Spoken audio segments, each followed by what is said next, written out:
देखिए, developments leading to the Bohr's model of atom में हमने पहला पॉइंट ये डिस्कस करना था कि dual character of electromagnetic radiation, which means radiations possess both wave-like and particle-like properties। तो इसके बारे में कल आपको बताया था कि चार्ज पार्टिकल मूव करते समय इलेक्ट्रिक और मैग्नेटिक फील्ड अपने साथ रखते हैं, दोनों वेव्स की फॉर्म में प्रोपोगेट करते हैं और इलेक्ट्रोमैग्नेटिक रेडिएशंस को वेवलेंथ, फ्रीक्वेंसी के बेस पर हमने जो है क्लासिफाई किया है। Gamma rays, X rays, ultraviolet rays, infrared, microwave, FM, AM, इस तरह से हमने उनको क्लासिफाई किया हुआ है। और वेव्स की कैरेक्टरिस्टिक्स भी हमने कल सीखी थी, wavelength, frequency, wave number, amplitude. आज हम इलेक्ट्रोमैग्नेटिक रेडिएशंस के पार्टिकल नेचर के बारे में बात करेंगे कि जो इलेक्ट्रोमैग्नेटिक रेडिएशंस है वो पार्टिकल नेचर भी रखते हैं। तो इसमें तीन फिनोमिना हम पढ़ेंगे जो इलेक्ट्रोमैग्नेटिक रेडिएशंस के पार्टिकल नेचर को सपोर्ट करते हैं। पहला, ब्लैक बॉडी रेडिएशन।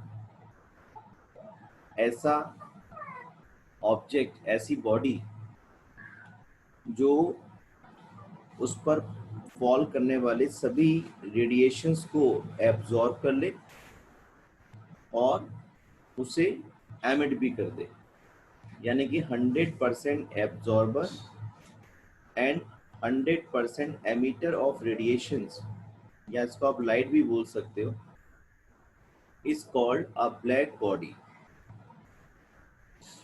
तो ये हमें पढ़ना है, जो पार्टिकल नेचर बताएगा, कैसे बताएगा अभी बात करेंगे।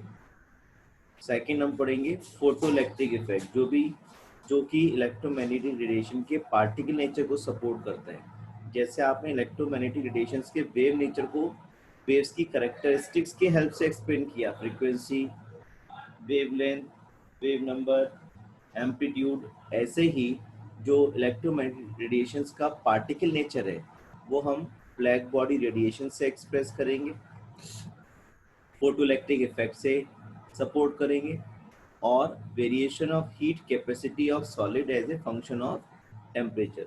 इसी की सीरीज में जो स्पेक्ट्रम है, line spectra of atom with special reference to hydrogen, यानी कि जो स्पेक्ट्रम की बात हमने की थी, development leading towards Bohr atomic model, उसमें पहला तो आपके पास पॉइंट ये था डुअल करेक्टर वाला, इसमें इलेक्ट्रोमैग्नेटिक रेडिएशंस का वेव नेचर और पार्टिकल नेचर शो कर रहे हैं, और दूसरा जो था experimental studies regarding atomic spectra, ये भी पार्टिकल नेचर को शो करता है, जिसे भी हम पढ़ेंगे।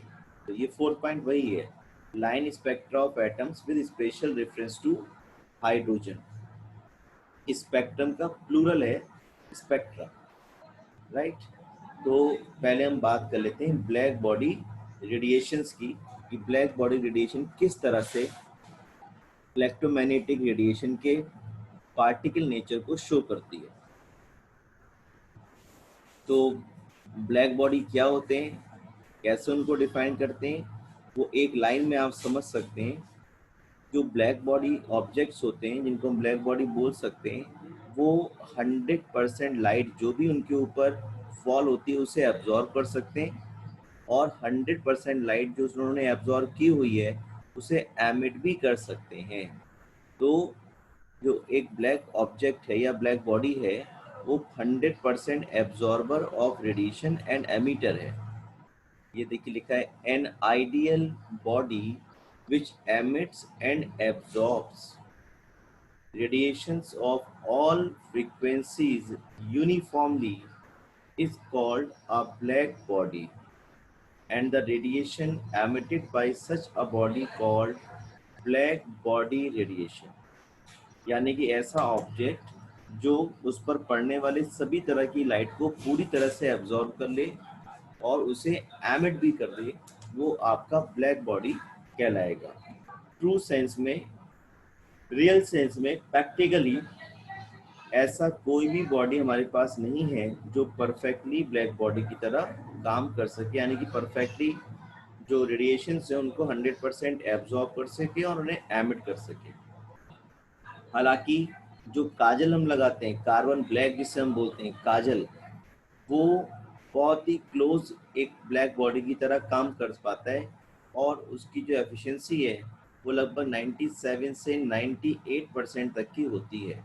यानी कि जो काजल है वो लगभग 97% से 98% तक के जो रेडिएशन है, लाइट है, वो एब्जॉर्ब और पर एमिट कर सकता है। इसलिए बच्चों की आंखों में काजल लगाया जाता है। साइंटिफिक रीज़न है कि काजल लगाने से जो रेडिएशंस हैं वो बहुत ज़्यादा एब्जॉर्ब होंगे, जितना अच्छे से एब्जॉर्ब होंगे उतनी विजिबिलिटी बढ़ जाती है। तो आपने देखा होगा जिन लोगों की आंखें थोड़ी सी छोटी होती हैं वो लोग कोशिश करते हैं काजल लगाने की। उनकी माँ कोशिश करती है कि बच्चे काजल लगा तो मेरे बच्चे की आंखें जो है बड़ी बड़ी हो जाएंगी, और उनके माथे पे एक टीका भी लगा दिया जाता है। जैसे कोई बच्चा ही है तो उसके माथे पे एक टीका भी लगा दिया जाता है ना। ये छोटा सा कोई बेबी है, इसके माथे पे टीका लगा दिया। क्या पर्पस है कि जो भी बुरी नज़र आए वो एब्जॉर्ब ना हो, क्या हो जाए, एमिट हो जाए, टकरा करके चली जाए, या उसको ही पूरी तरह से एब्जॉर्ब करे। मेरे लाल को, मेरे बच्चे को बुरी नज़र न लगे। तो कार्बन ब्लैक जो है, जिसे हम काजल बोल सकते हैं, that works as a black body very closely, but 100% जो ब्लैक बॉडी है वो कोई भी नहीं हो सकता। इसी तरह से हमारे पास एक सब्सटेंस है प्लैटिनम ब्लैक। जो प्लैटिनम ब्लैक है वो भी एक अच्छा एब्जॉर्बर और रेडिएटर है। वो भी ब्लैक बॉडी के बहुत क्लोज हो सकता है, लेकिन 100% ब्लैक बॉडी की तरह कोई काम कर सके वो पॉसिबल अभी तक नहीं है। इस तरह का ऑब्जेक्ट हमें नहीं मिला। लेकिन काजल जैसे कार्बन ब्लैक, प्लेटिनम ब्लैक, ये कुछ हद तक जो है ये परफेक्ट ब्लैक बॉडी के क्लोज काम कर पाते हैं।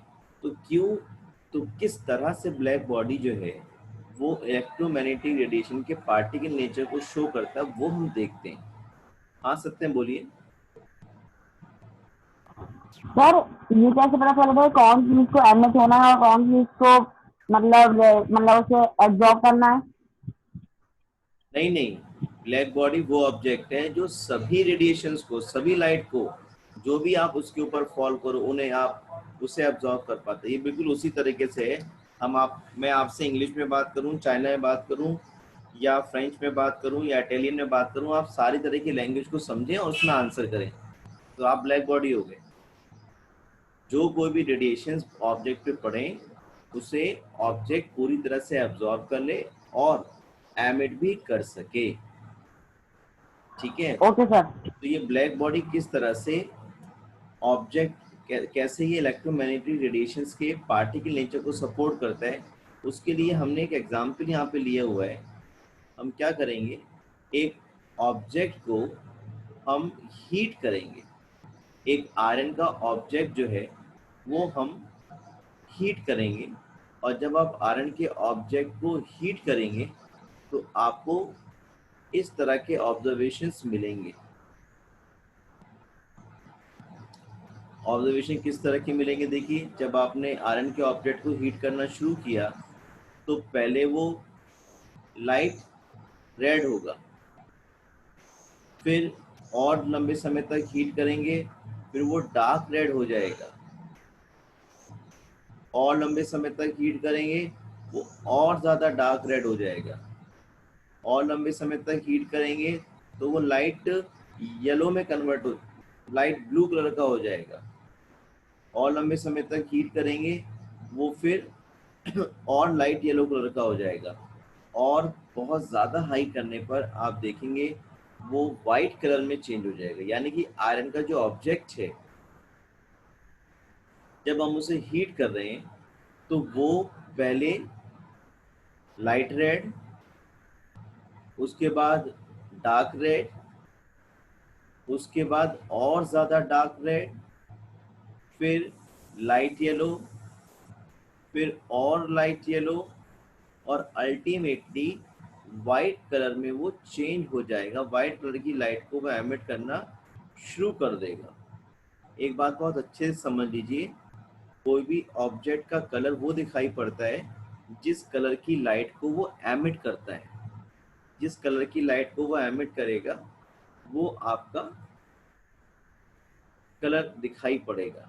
जैसे अगर आज आपने ब्लू कलर की शर्ट पहनी हुई है तो ब्लू कलर की लाइट वो शर्ट रिफ्लेक्ट कर रही है, इसलिए आपको ब्लू दिखाई पड़ रहा है। स्काई ब्लू कलर का दिखाई पड़ता है लाइट, तो इसलिए दिखाई पड़ता है क्योंकि जो वाटर वेपर्स हैं, डस्ट पार्टिकल्स हैं स्काई के अंदर, स्काई में, वो ब्लू कलर की लाइट को स्कैटर करते हैं, रिफ्लेक्ट करते हैं, तो इसलिए स्काई जो है हमें ब्लू दिखाई पड़ता है।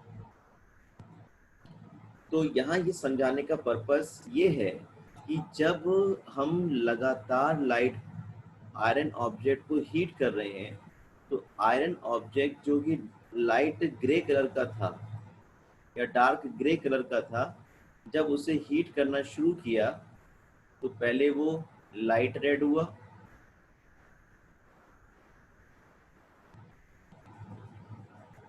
उसके बाद डार्क रेड हुआ। डार्क यानी कि रेड कलर की इंटेंसिटी बढ़ रही है, और हीट किया तो फिर वो ब्लू कलर में चेंज हो गया, फिर जो है वो लाइट येलो कलर में आ गया, और हीट किया तो फिर वो और लाइट येलो हो गया, और ज्यादा हीट किया तो अल्टीमेटली वो व्हाइट कलर का लिक्विड में कन्वर्ट हो जाएगा। मॉल्टेन आयरन जो है वो आपका व्हाइट कलर के लिक्विड में कन्वर्ट हो जाएगा। नहीं नहीं, ऐसा नहीं है। ब्लैक बॉडी का मतलब ये नहीं कि वो ब्लैक दिखाई पड़ रहा है, कि कोई बुफेलो जा रही है और आपने कह दिया भाई देखो वो देखो ब्लैक, वो देखो वो ब्लैक बॉडी जा रही है, ऐसा नहीं चल पाएगा। आपको भी बुफेलो अगर जाती दिख रही है तो आप ये नहीं कहेंगे कि भाई देखो ब्लैक बॉडी जा रही है, या आपके स्कूल में कोई टीचर बहुत डार्क कॉम्प्लेक्स का, आपने कह दिया भाई देखो ब्लैक बॉडी, ऐसा नहीं चल पाएगा। ब्लैक बॉडी एक ऑब्जेक्ट है जिसे, जो कि परफेक्ट एब्जॉर्बर और परफेक्ट एमिटर ऑफ रेडिएशंस की प्रॉपर्टी होती है, उसे हम ब्लैक बॉडी बोलते हैं। ठीक है, जनरली जिसकी हम बात करें प्लैटिनम ब्लैक, जिसकी हम बात कर रहे हैं काजल, वो जरूर ब्लैक कलर का है, लेकिन ब्लैक बॉडी का मतलब ये नहीं कि वो ब्लैक ही होगा। ये आयरन आप देखेंगे तो ये डार्क ग्रे कलर का आयरन होता है। जब आप हीट करेंगे तो ये आयरन शुरुआत में लाइट रेड होगा, फिर डार्क रेड और डार्क रेड, फिर ब्लू में कलर की लाइट एमिट करना शुरू कर देगा, फिर लाइट येलो और लाइट येलो, और अल्टीमेटली जो मॉल्टेन आयरन है वो आपको वाइट कलर का या कलरलेस दिखाई पड़ना शुरू कर देगा। मेरा ये एग्जाम्पल देने का पर्पस क्या है वो समझिए। अगर आयरन ऑब्जेक्ट हीट करने पर एक ही तरह की कलर की लाइट देता, रेड, डार्क रेड और डार्क रेड और डार्क रेड और डार्क रेड और डार्क रेड और डार्क रेड, इसका मतलब जो आयरन पार्टिकल्स हैं वो एक ही तरह की लाइट को एमिट कर सकते थे। लेकिन जब आप कॉन्टिन्यूअस हीटिंग कर रहे हो तो जो कलर है वो चेंज हो रहा है, ब्लू, येलो, लाइट येलो, और लास्टली क्या हो गया, व्हाइट कलर का, कलरलेस। तो ये जो कलर चेंज हो रहा है लगातार हीट करने पर, वो हमें बता रहा है कि ये जो आयरन का ऑब्जेक्ट है ये डिफरेंट कलर की लाइट को एमिट कर रहा है या कर सकता है। और ऐसा तभी पॉसिबल है जब इस आयरन ऑब्जेक्ट को हीट करने पर डिफरेंट कलर के एनर्जी वाली लाइट, क्योंकि हमारे पास फॉर्मूला क्या है देखिए, जब रेड कलर आ रही तो उसकी वेवलेंथ अलग होगी, ब्लू कलर की लाइट की वेवलेंथ अलग होगी, येलो कलर की लाइट की वेवलेंथ अलग होगी, व्हाइट की वेवलेंथ अलग होगी। तो लगातार हीट करने पर वेवलेंथ क्योंकि चेंज हो रही है इसलिए कलर चेंज हो रहा है। तो वेवलेंथ का एक रिलेशन है एनर्जी से, जो हमने कल पढ़ा था, E is equal to hc/λ, यानी कि E is inversely proportional to wavelength.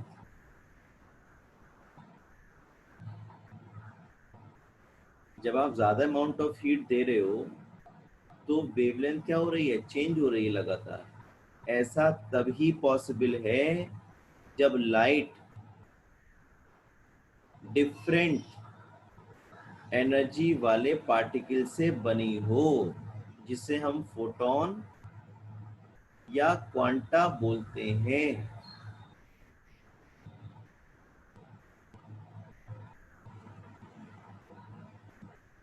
जो कल आपसे बात कर रहे थे, light source is a discontinuous form of energy, वो इस ब्लैक बॉडी के रेडिएशन से हम एक्सप्लेन कर सकते हैं। आप खुद समझिए, अगर ये लाइट जो जिसकी प्रेजेंस में हमारे को हीट कर रहे हैं, वो केवल एक ही तरह के पार्टिकल से बनी होती, तो केवल और केवल रेड कलर की इंटेंसिटी बढ़ती, red red red, dark red dark red, और डार्क रेड और डार्क रेड, और ज्यादा डार्क रेड। कभी भी वो येलो या वाइट या ब्लू में चेंज नहीं होता।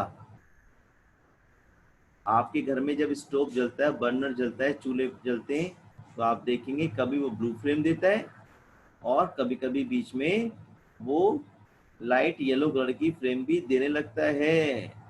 यानी कि जो घर में स्टोव जल रहा है, बर्नर जल रहा है, उसमें जो हीट प्रोड्यूस हो रही है, उसके पास डिफरेंट कलर के वेवलेंथ वाली लाइट है, एक ब्लू और एक येलो। अगर लाइट एक कॉन्टिन्यूस फॉर्म ऑफ एनर्जी होती, तो कभी भी आपके घर में जो गैस जल रही है, वो एक ही कलर की जलती, ब्लू कलर का। उसी में से येलो कहाँ से निकल के आ गया भाई? तुमने कुछ मिलाया कोई ना।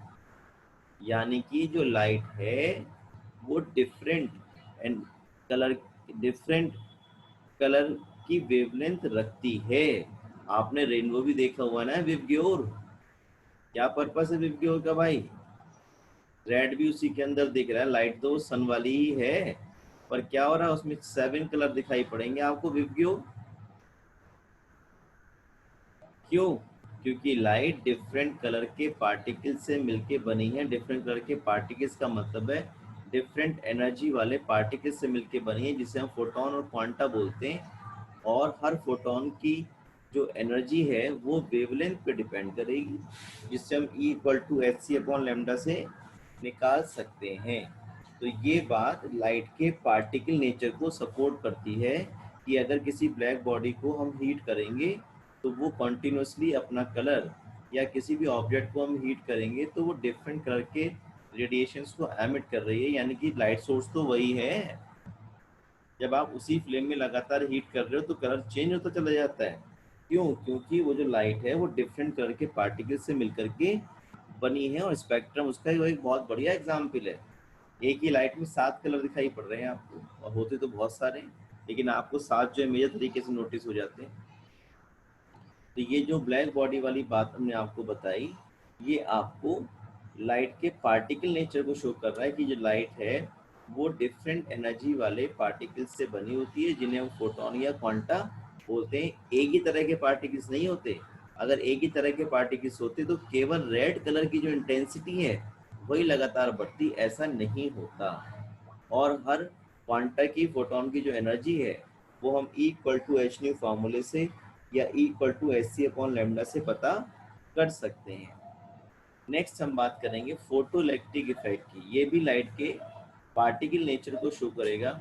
ये भी इलेक्ट्रोमैग्नेटिक रेडिएशंस के पार्टिकल नेचर को शो करेगा। हेनरी हर्ट्ज, जिनके नाम पर फ्रीक्वेंसी की यूनिट है, उन्होंने एक एक्सपेरिमेंट परफॉर्म किया और रुबिडियम, पोटेशियम, सीजियम जैसे मेटल्स को एक्सपोज किया लाइट की प्रेजेंस में। इस एक्सपेरिमेंट में क्या उन्होंने किया, देखिए ये एक्सपेरिमेंट आपके सामने है।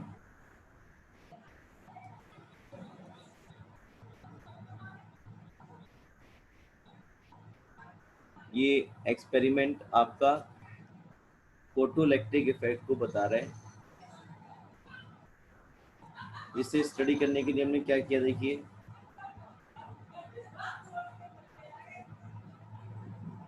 हमने एक मेटल की सरफेस ले ली। देखिए ये हमने एक मेटल की सरफेस ले ली है, जिसके अंदर इलेक्ट्रॉन्स जो हैं एक डेफिनेट अमाउंट ऑफ एनर्जी से बाउंड रहते हैं, जिसे हम बोल देते हैं W नॉट। इससे हम बोल देते हैं वर्क फंक्शन।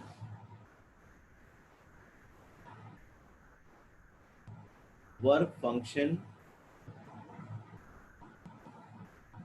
वो अमाउंट ऑफ एनर्जी है जिससे इलेक्ट्रॉन मेटल सरफेस के अंदर बाउंड रहते हैं।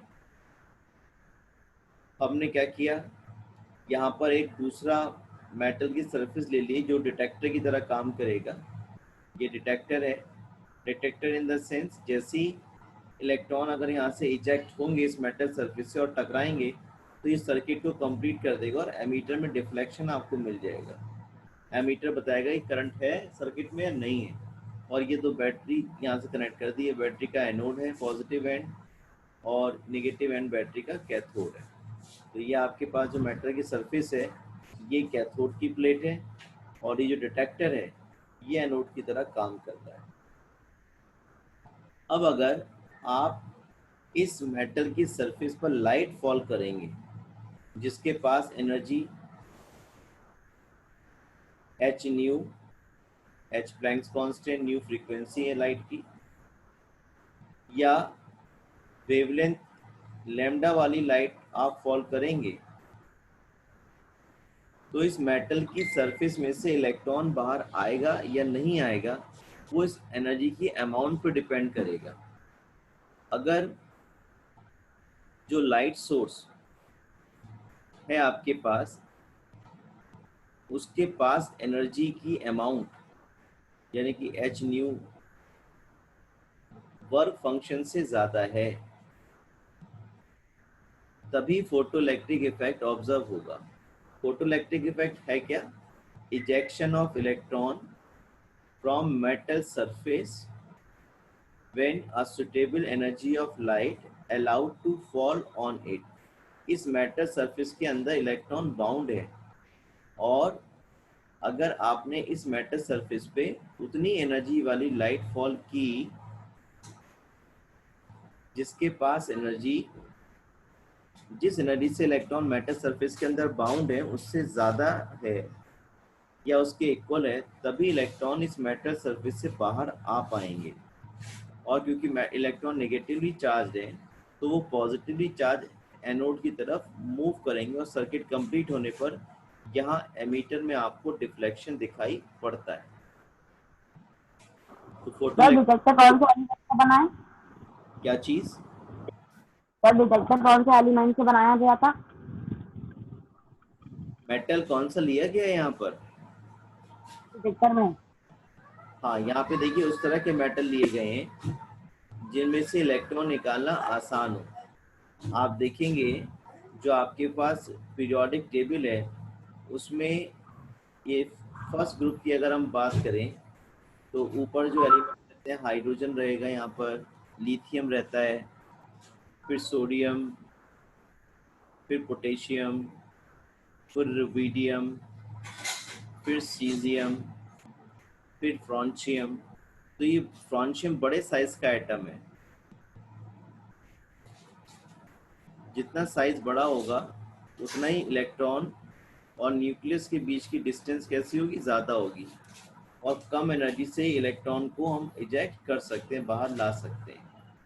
तो यहाँ पर जो मेटल सरफेस दिख रही है आपको, यहाँ पर रुबिडियम मेटल आप ले सकते हैं या सीजियम मेटल ले सकते हैं यहाँ पर, या फ्रॉन्शियम मेटल ले सकते हैं जिनमें से इलेक्ट्रॉन निकालना आसान होता है और कम एनर्जी से इलेक्ट्रॉन को निकाला जा सकता है।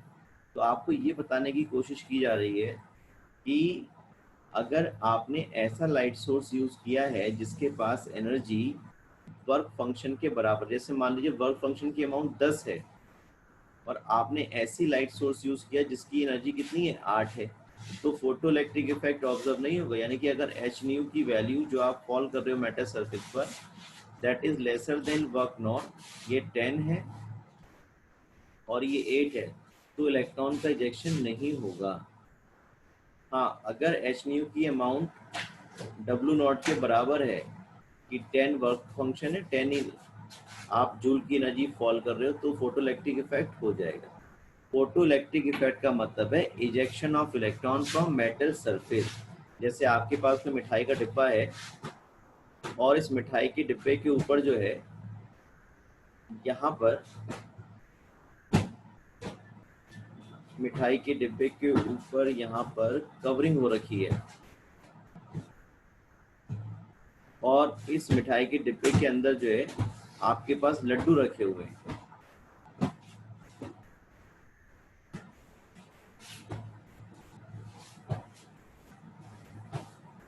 और आप दुकानदार के पास जाएं, भाई मुझे लड्डू खरीदने।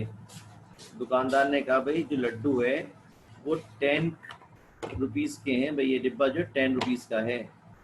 तो अगर आपने दुकानदार को 10 रुपए दिखा दिए, अगर आपने दुकानदार को 10 रुपए दिखा दिए तो दुकानदार श्योर हो जाएगा कि इसके पास 10 रुपए हैं, ये लड्डू खरीद सकता है। तो क्या होगा, वो 10 रुपए जब आपने दिखाए जो उस बॉक्स की कीमत थी, तो दुकानदार क्या करेगा, दुकानदार क्या करेगा, इस डिब्बे में से ढक्कन हटा देगा और लड्डू जो है तुम्हें फिर दिखना शुरू हो जाएंगे। ये फोटोइलेक्ट्रिक इफेक्ट है, ejection of electron from metal surface, यानी कि उस लड्डू के डिब्बे में इलेक्ट्रॉन का दिखना ही, सरफेस पे आना ही फोटोइलेक्ट्रिक इफेक्ट है। आपके मुंह में जा रहे नहीं जा रहे हैं वो बात की बात है।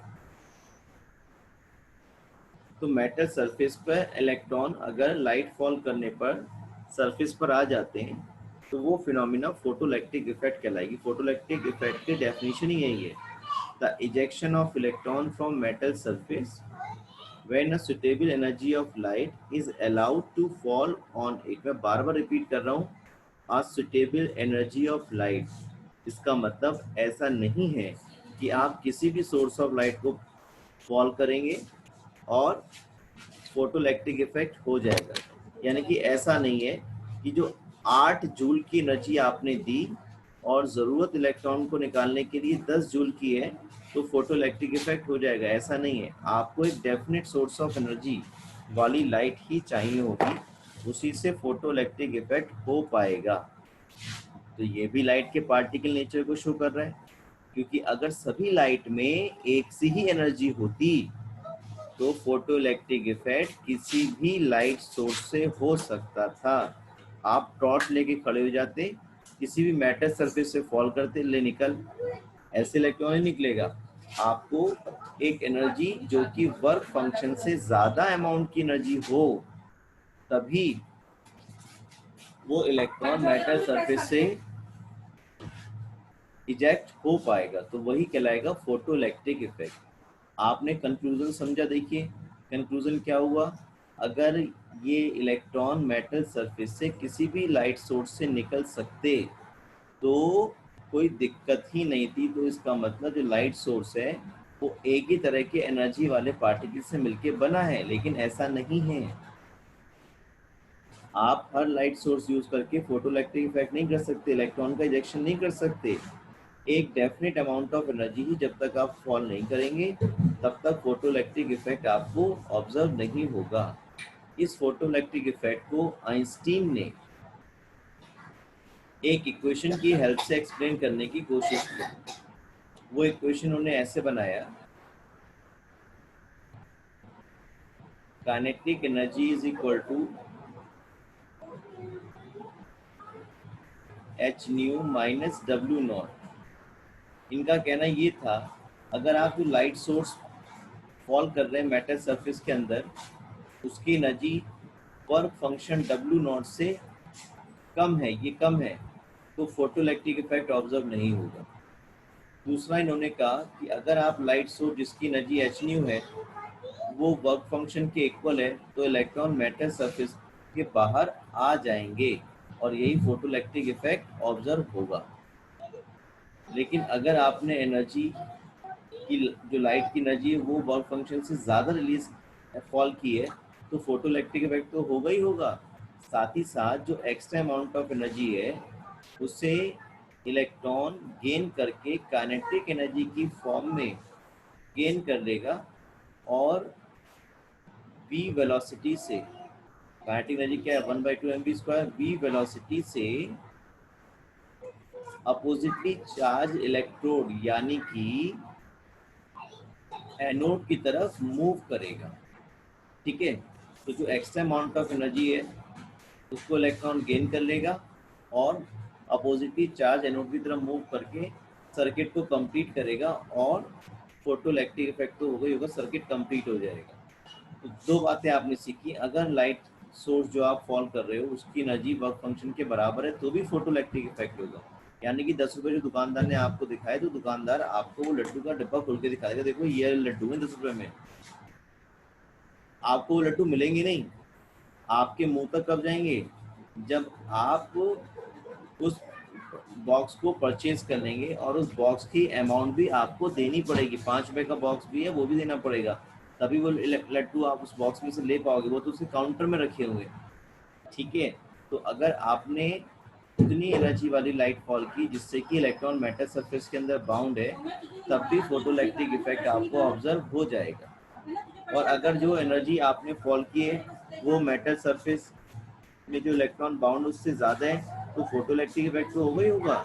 और जो एक्स्ट्रा अमाउंट ऑफ एनर्जी है वो इलेक्ट्रॉन काइनेटिक एनर्जी के फॉर्म में गेन करके वी वेलोसिटी से एनोड की तरफ मूव करेगा। फिर से मैं बताता हूँ आपको, the ejection of electron from metal surface when a suitable energy of light is allowed to fall on it is called photoelectric effect.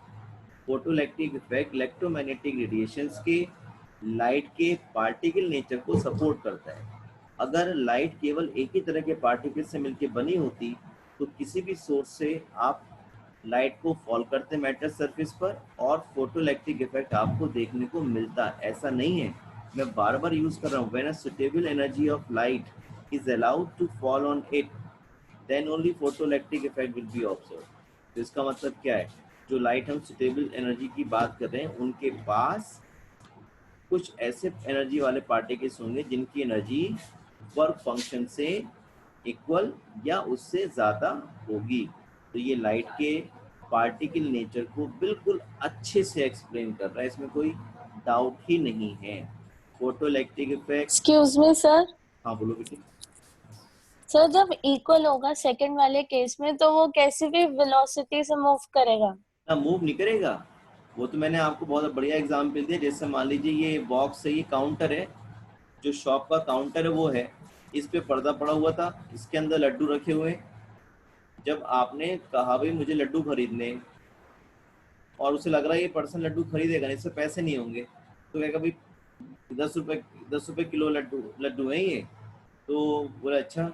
तो आपने 10 रुपए निकाल के दिखा दिए उसको और उसने वहाँ का कर्टेन जो था वो हटा दिया, और जब कर्टेन हटा देगा तो लड्डू आपको वो दिख जाएंगे। ये फोटोइलेक्ट्रिक इफेक्ट है।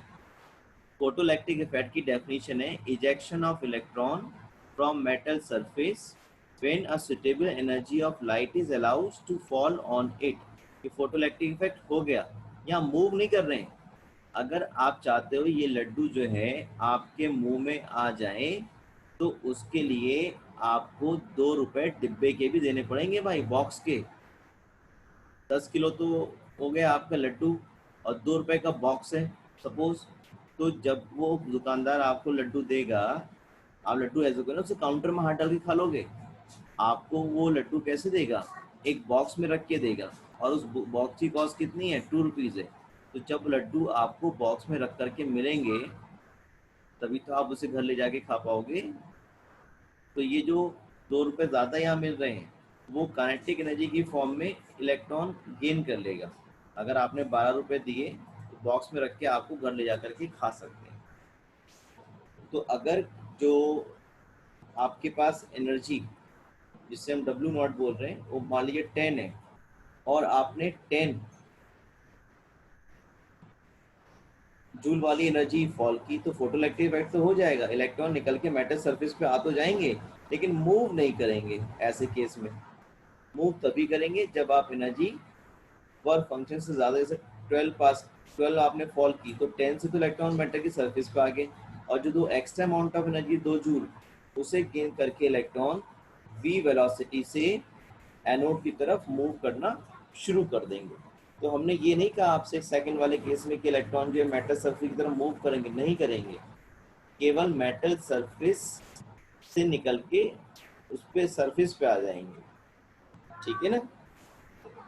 तो फोटोइलेक्ट्रिक इफेक्ट की डेफिनेशन ही यही है, ejection of electron from metal surface when a suitable energy of light is allowed to fall on it. तो जो सुटेबल एनर्जी का मतलब है वो यही है कि जो लाइट है वो डिफरेंट सोर्स ऑफ पार्टिकल से बनी है जिन्हें हम फोटोन या क्वांटा बोलते हैं, और एक फोटोन या क्वांटा की जो एनर्जी है वो हम E=h से पता कर सकते हैं। ठीक है, तो ये black body, radiation, photo electric effect आपको लाइट का पार्टिकल नेचर बताते हैं। कल हम स्पेक्ट्रम के बारे में पढ़ेंगे और उसमें हम देखेंगे कि वो भी लाइट के पार्टिकल नेचर को बताता है, और कल ही हम इस फोटो इलेक्ट्रिक इफेक्ट और बेस्ड न्यूमेरिकल्स को भी करेंगे। आज जिन बच्चों से मिस हुआ है वो वीडियो को देख लेंगे, आप लोग भी एक बार फिर से देख लेंगे और रीड करेंगे टॉपिक्स को एनसीईआरटी से, आपको बेटर अंडरस्टैंडिंग आएगी। देवी ठीक है बेटे, पार्टिकल ने ये जो अगर 10 जूल एनर्जी दे रहे हैं तो फोटो इलेक्ट्रिक इफेक्ट हो जाएगा, इलेक्ट्रॉन मूव नहीं करेंगे लेकिन सरफेस पे आ जाएंगे। आज इतना ही रहने देते हैं, टाइम ओवर हो रहा है। ठीक है, कल आपसे